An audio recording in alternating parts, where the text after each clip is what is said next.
Mag-iisa muna ako. Maglagay na ako ng cooking oil. Maglagay tayo ng sibuyas, bawang, luya. Sabay-sabay na po.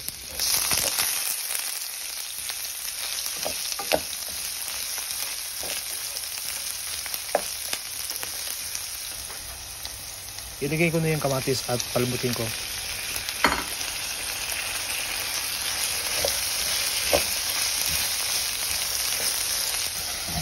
Maglagay ako ng 2 teaspoon na patis para mas masarap.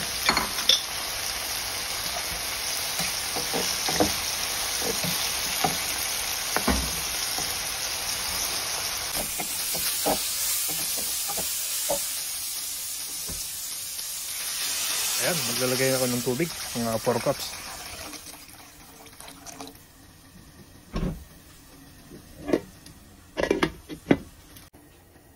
Dahil kumukulo na, so ilagay ko na yung kingfish. Sa Tagalog ay taniki. Ito ay masarap na isda. At isabay ko na yung radish saka yung sili para sabay lumambot. Maglagay ako ng kunting asin. At paminta.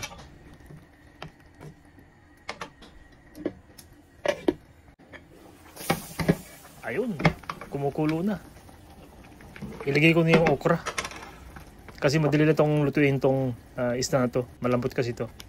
At maglagay ako ng sinigang na miso na powder para mas masarap.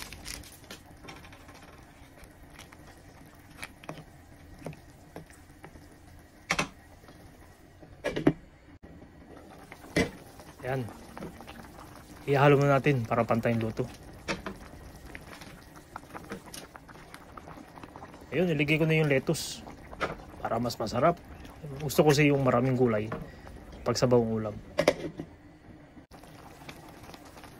Ihalo ko natin.